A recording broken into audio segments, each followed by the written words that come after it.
সম্মানিত ভিউয়ার্স, আসসালামু আলাইকুম। আশা রাখি সবাই ভালো আছেন। আজকের আমাদের আলোচনার বিষয় হলো সাহায্যকারী verb am, is, are, was, were এর ব্যবহার নিয়ে। আমরা যখন সেন্টেন্সে এই ভার্বগুলি ব্যবহার করি, তখন আমরা কখন am, is, are, was, were বসাবো, এটা দ্বারা আমরা ব্যবহার করতে পারি না, তাদের জন্য আজকের এই ক্লাসটি। এখানে সাহায্যকারী ভার্বগুলো হইল এম, ইজ এবং আর। আজকে আমরা এই ভার্বগুলো নিয়ে আলোচনা করব। আমরা জানি মূলত সাহায্যকারী ভার্বগুলি ব্যবহৃত হয় সাবজেক্ট যদি প্লুরাল হয় তাহলে তার ভার্ব হবে প্লুরাল, আবার সাবজেক্ট যদি সিঙ্গুলার হয় তাহলে তার ভার্ব হবে সিঙ্গুলার। এখন আমরা জানবো এই পাঁচটা সাহায্যকারী ভার্বের মধ্যে কোনগুলি সিঙ্গুলার ভার্ব এবং কোনগুলি প্লুরাল ভার্ব। তো এখানে এম হচ্ছে সিঙ্গুলার, ইজ সিঙ্গুলার এবং ওয়াজ সিঙ্গুলার। এই পাঁচটা ভার্বের মধ্যে এম, ইজ এবং ওয়াজ এই তিনটা ভার্ব হচ্ছে সিঙ্গুলার। এর মধ্যে এম এবং ইজ এই দুটো হচ্ছে প্রেজেন্ট ফর্মের জন্য, আর ওয়াজ ব্যবহার করব যখন অতীতকালে কোনো কাজ বুঝাবে এরকম। তারপরে আর এবং ওয়ার এই দুইটা ভার্ব হলো প্লুরাল।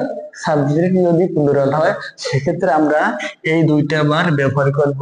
আবার সাবজেক্ট যদি সিঙ্গুলার হয় সেক্ষেত্রে আমরা এম, ইজ এবং অজ এই তিনটা ভার্ব থেকে একটা ভার্ব ব্যবহার করব। এখন আমরা এই ভার্বগুলি কখন কোথায় ব্যবহার করব। তো এখানে একটা বাক্য হলো দে ড্যাশ প্লেইং ফুটবল। তো এখানে একটি বাক্য হলো দে ড্যাশ প্লেইং ফুটবল। এখন আমরা এই বাক্যে সাহায্যকারী ভার্ব কোনটা ব্যবহার করব, am, is, are, was, were. এখান থেকে আমরা কোনটা ব্যবহার করব। যেহেতু এখানে সাবজেক্ট হলো দে, এটা একটি প্লুরাল সাবজেক্ট, সেহেতু এর ভার্ব হবে প্লুরাল। তো এখানে এই পাঁচটা ভার্বের মধ্যে প্লুরাল ভার্ব হইল আর এবং ওয়্যার। এখন যদি আমাদের বর্তমান বোঝায় সেক্ষেত্রে আমরা আর ব্যবহার করব, আর যদি অতীত বোঝায় সেক্ষেত্রে আমরা ওয়্যার ব্যবহার করব। তো দে আর প্লেইং ফুটবল নাও, তারা এখন ফুটবল খেলছে, তাই আমরা আর ব্যবহার করেছি। আমরা আরেকটা বাক্য দেখি, it dash a nice day. এটা একটি সুন্দর দিন ছিল। তো এখানে ইট হলো সাবজেক্ট যা সিঙ্গুলার, তাই এখানে ভার্ব হবে সিঙ্গুলার। যেহেতু ইট সাবজেক্ট সিঙ্গুলার সেহেতু এখানে ভার্ব আসবে সিঙ্গুলার ভার্ব। তাহলে এখানে সিঙ্গুলার ভার্ব হইল এম, ইজ এবং ওয়াজ। এখন আমরা এই তিনটে ভার্বের মধ্যে যে একটি ভার্ব ব্যবহার করব। যদি যদি অতীত নির্দেশ করে সেক্ষেত্রে আমরা অজ ব্যবহার করব, আবার যদি বর্তমান নির্দেশ করে সেক্ষেত্রে আমরা ইজ ব্যবহার করব। আমরা এখানে চাইলে ইজ এবং অজ এই দুইটা থেকে যে কোনো একটা ব্যবহার করতে পারি। ইট ইজ এর নাইস ডে, এটি একটি সুন্দর দিন। আবার ইট ওয়াজ এর নাইস ডে, এটি একটি সুন্দর দিন ছিল। তারপরে আই ড্যাশ এ স্টুডেন্ট, আমি একজন ছাত্র। এখানে আই সাবজেক্ট হলো আই, আই মানে আমি সিঙ্গুলার। যেহেতু সাবজেক্টটা সিঙ্গুলার সেহেতু এর ভার্ব হবে সিঙ্গুলার। তো এখানে সিঙ্গুলার ভার্ব হইল এম, ইজ এবং ওয়াজ, এই তিনটা ভার্ব হচ্ছে সিঙ্গুলার। যদি বর্তমান বোঝায় সেক্ষেত্রে আমরা এম ব্যবহার করব, আর যদি অতীত বোঝায় সেক্ষেত্রে আমরা ওয়াজ ব্যবহার করব। যদি বর্তমান বোঝায় সেক্ষেত্রে আমরা ইজ এবং এম এই দুইটার মধ্যে থেকে যে কোনো একটিকে ব্যবহার করতে পারবো না, কারণ আই এর পরে সবসময় সাহায্যকারী এম বসে, আই এম। তারপরে যদি আমরা অতীত বোঝাই, যেমন আমি একজন ছাত্র ছিলাম, তখন কি ব্যবহার করবো, I was, I was student. তারপরে একটা বাক্য, আরিফ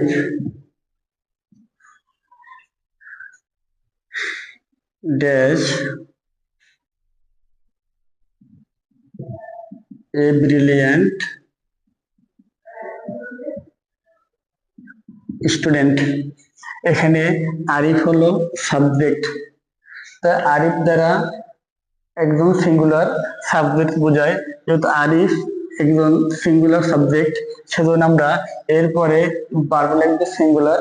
তো এখানে সিঙ্গুলার ভার্ব হলো এম, ইজ, ওয়াজ, এই তিনটা ভার্ব সিঙ্গুলার, কিন্তু এম এম শুধু আই কাটে, আই ছাড়া এম আর কি পাবে না, তো বাকি থাকলো ইজ এবং ওয়াজ। যদি বর্তমান বোঝায় সেক্ষেত্রে আমরা ইজ ব্যবহার করব, আর যদি অতীত বোঝায় সেক্ষেত্রে আমরা ওয়াজ ব্যবহার করব। Arif is a brilliant student, Arif একজন ভালো ছাত্র। আরিফ ওয়াজ এ ব্রিলিয়ান্ট স্টুডেন্ট, আরিফ একজন ভালো ছাত্র ছিল। সম্মানিত ভিউয়ার্স, আসসালামু আলাইকুম। আশা রাখি সবাই আল্লাহর রহমতে ভালো আছেন। আজকের আমাদের আলোচনার বিষয় হলো হ্যাভ টু ভার্ব, অর্থাৎ আমরা সেন্টেন্সে কখন সাবজেক্টের পরে হ্যাভ এবং হ্যাজ বসাবো। আমরা মূলত সেন্টেন্সে হ্যাজ বসাবো সাবজেক্টে যখন থার্ড পারসন সিঙ্গুলার নাম্বার হবে তখন আমরা হ্যাজ বসাবো, বাকি অন্যান্য সাবজেক্টের ক্ষেত্রে আমরা হ্যাভ বসাবো। শুধুমাত্র সাবজেক্ট যখন থার্ড পারসন সিঙ্গুলার হবে সেক্ষেত্রে আমরা হ্যাজ বসাবো, অন্যান্য সাবজেক্টের ক্ষেত্রে আমরা হ্যাভ বসাবো। সেখানে সে সাবজেক্টে সিঙ্গুলার হোক অথবা প্লুরাল হোক আমরা হ্যাভ বসাবো। শুধুমাত্র থার্ড পারসন সিঙ্গুলারের বেলায় আমরা হ্যাজ বসাবো। তো এখানে কয়েকটা বাক্য হলো, নাম্বার 1, বাই দিস টাইম, এই সময়ের মধ্যে the workers dash finished most of the construction work, এই সময়ের মধ্যে শ্রমিকরা নির্মাণ কাজের বেশিরভাগ শেষ করেছে। এখন এখানে সাবজেক্ট হইল the workers, এখানে একটা এস আছে, যদি নাউনের সাথে এস থাকে তাহলে সে নাউনটা হবে প্লুরাল। তো এখানে দ্য ওয়ার্কার্স এটা সাবজেক্ট এবং এটা নাউনের মতো কাজ করে, তাই যেহেতু এটা প্লুরাল সেহেতু আমরা এখানে ভার্ব লিখবো হ্যাভ, এবং হ্যাভ হ্যাভ এর পরে সবসময় ভার্বের 3 নং বসে, এখানে ফিনিশড ভার্বের 3 নং। তারপর একটা হলো the committee dash already made it's final decision, committee ইতোমধ্যে তাদের চূড়ান্ত সিদ্ধান্ত নিয়েছে। এখানে কমিটি এটা সাবজেক্ট, এই কমিটি সবসময় থার্ড পারসন সিঙ্গুলার নাম্বার, সেজন্য আমরা এখানে হ্যাজ বসাবো। আমরা জানি সাবজেক্ট যদি থার্ড পারসন সিঙ্গুলার নাম্বার হয় সেক্ষেত্রে তারপরে সবসময় হ্যাজ বসে, এবং হ্যাভ এবং হ্যাজের পরে ভার্বের 3 নং বসে, 3 নং। এখানে মেড ভার্বের 3 নং। যদি কোনো সেন্টেন্সে অলরেডি থাকে সেক্ষেত্রে ওই সেন্টেন্সটা হবে প্রেজেন্ট পারফেক্ট টেন্সের উদাহরণ। প্রেজেন্ট পারফেক্ট টেন্সের গঠন হলো সাবজেক্ট প্লাস হ্যাভ অথবা হ্যাজ প্লাস ভার্বের 3 নং প্লাস অবজেক্ট। এখানে দ্য কমিটি সাবজেক্ট, তারপরে হ্যাজ বসছে কারণ committee third person singular number, তারপরে হ্যাজ প্লাস ভার্বের 3 নং, এই মেড হলো ভার্বের 3 নং। পরেরটি হলো they dash always believed in hard work and honesty, তারা সব সময় শ্রম এবং সততায় বিশ্বাস করছে। তো এখানে দে হলো সাবজেক্ট, দে হলো থার্ড পারসন প্লুরাল নাম্বার, সেজন্য আমরা এখানে কি লিখবো হ্যাভ লিখবো। আমরা জানি সাবজেক্ট যদি ফার্স্ট, থার্ড এবং সেকেন্ড পারসন হয় সেক্ষেত্রে আমরা তারপরে হ্যাভ বসাবো, শুধুমাত্র থার্ড পারসন সিঙ্গুলার হইলে তারপরে হ্যাভ বসাবো। যেহেতু এখানে দে হলো থার্ড পারসন প্লুরাল নাম্বার সেহেতু আমরা এরপরে হ্যাভ টু ভার্বের মধ্যে হ্যাভ বসাবো। আমরা জানি হ্যাভ এবং হ্যাজের পরে ভার্বের 3 নং বসে, এই বিলিভড হলো ভার্বের 3 নং। তারপরটা 4 নম্বর, the students dash already completed the assignment that the teacher gave yesterday, ছাত্র ছাত্রীরা, এখানে the students এটা হলো সাবজেক্ট, যদি নাউনের সাথে এস থাকে সেক্ষেত্রে সে নাউনটা হবে প্লুরাল। তাই দ্য স্টুডেন্টস এটা সাবজেক্ট এবং এটা প্লুরাল, তাই আমরা এরপর কি বসাবো, হ্যাভ বসাবো না হ্যাভ বসাবো? আমরা অবশ্যই এখানে হ্যাভ বসাবো, কারণ সাবজেক্ট যদি হয় প্লুরাল সেক্ষেত্রে আমরা তারপরে হ্যাভ বসাবো।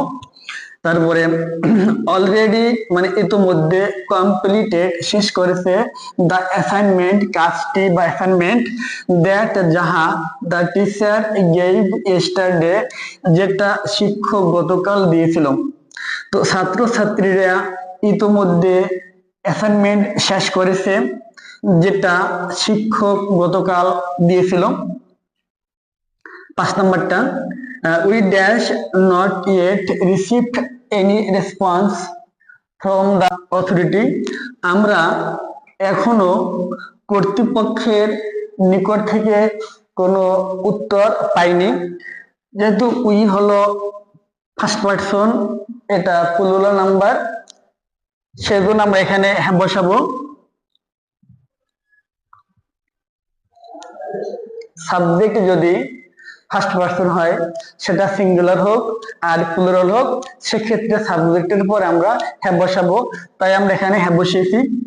নট ইয়েট এখনো, রিসিভড গ্রহণ করেনি, এনি রেসপন্স কোন উত্তর, ফ্রম দা অথরিটি কর্তৃপক্ষের নিকট থেকে, মানে আমরা এখনো কর্তৃপক্ষের নিকট থেকে কোনো উত্তর পাইনি। তারপরটা আছে you dash finished your work, এখানে ইউ হলো সেকেন্ড পারসন, সাবজেক্ট যদি সেকেন্ড পারসন সেক্ষেত্রে তারপরে আমরা হ্যাভ এবং হ্যাজ এর মধ্যে হ্যাভ ব্যবহার করব। তো এখানে ইউর পর আমরা হ্যাভ বসাবো, হ্যাভ, তারপরে ভার্বের চিহ্ন ফিনিশড ইউর ওয়ার্ক। আমরা সাবজেক্টের পরে কখন শ্যাল এবং উইল বসাবো? আমরা মূলত শ্যাল বসাবো। সাবজেক্টে যখন ফার্স্ট পারসন হবে সেক্ষেত্রে আমরা শ্যাল বসাবো, সেটা সিঙ্গুলার হোক অথবা প্লুরাল হোক। আর অন্যান্য পারসনের ক্ষেত্রে আমরা উইল বসাবো। তো এখানে কয়েকটা বাক্য হলো, এখন আমরা এই বাক্যগুলোর কোথায় শ্যাল এবং উইল বসাবো সেটা নিয়ে আলোচনা করব। তো এখানে প্রথম বাক্যটা হলো by this time the workers have finished most of the construction work. এই বাক্যের সাবজেক্ট হলো দ্য ওয়ার্কার্স, এটা থার্ড পারসন প্লুরাল, সেজন্য আমরা এখানে শ্যাল বসাবো না উইল বসাবো। আমরা এখানে অবশ্যই উইল বসাবো, কারণ আমরা জানি সাবজেক্ট যদি ফার্স্ট পারসন, কারণ আমরা জানি সাবজেক্ট যদি ফার্স্ট পারসন হয় সেক্ষেত্রে আমরা তারপরে শ্যাল বসাবো এবং অন্যান্য পারসনের ক্ষেত্রে আমরা উইল বসাবো। তো এখানে দা ওয়ার্কার্স হলো থার্ড পারসন প্লুরাল, সেজন্য আমরা এখানে উইল বসাবো। এটা যদি সিঙ্গুলার হইতো সেক্ষেত্রে আমরা এখানে উইল বসাইতাম। তারপর এটা they dash have always believe in hard work, এই বাক্যের সাবজেক্ট হলো দে, দে হলো থার্ড পারসন প্লুরাল, সেজন্য আমরা দে এর পরে মডেল ভার্ব উইল বসাবো, দে উইল।